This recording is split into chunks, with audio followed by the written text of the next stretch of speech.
தமிழ்நாட்டை 3 மாநிலங்களாக பிரித்தால் 45,000 கோடியை மத்திய அரசிடம் இருந்து பெற்றுத்தர தயார் என பாஜக மாநில துணைத் தலைவர் KP ராமலிங்கம் முதல்வருக்கு சவால் விடுத்துள்ளார்.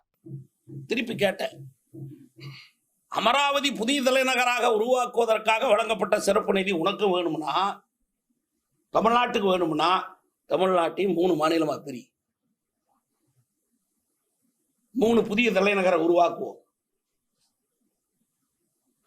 ஒன்று சேலத்தை மையமா வச்சு ஒரு மாநிலம் பிரி, அல்லது திருச்சியை மையமா வச்சு ஒரு மாநிலம் பிரி, மதுரையை மாநிலமா வச்சு ஒரு மாநிலம் பிரி.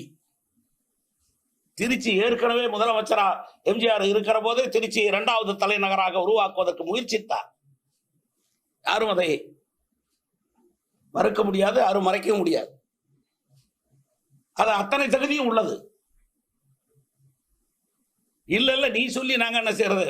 நான் வெவ்வேறு ஊர், நான் ஏன் பிறந்த ஊர், எங்க அப்பம் பிறந்த ஊர் தஞ்சாவூர், ஆக நான் தஞ்சாவூர் தான் தலைநகரை ஆக்குவேன். வாக்கு அப்படி ஒரு புதிய தலைநகரை நீ உருவாக்கினால், புதிய மாநிலம் பிரிப்பதற்கு சட்டமன்றத்தில் தீர்மானம் போட்டால், நாங்கள் அந்த புதிய தலைநகர் உருவாக்குவதற்கு 15,000 கோடி, 3 தலைநகரம் என்றால் 3 மாநிலம் என்றால் 15,000 15,000 15,000 45,000 கோடி ரூபாயை 15 நாளில் வாங்கி கொடுப்பதற்கு நாங்கள் தயார்.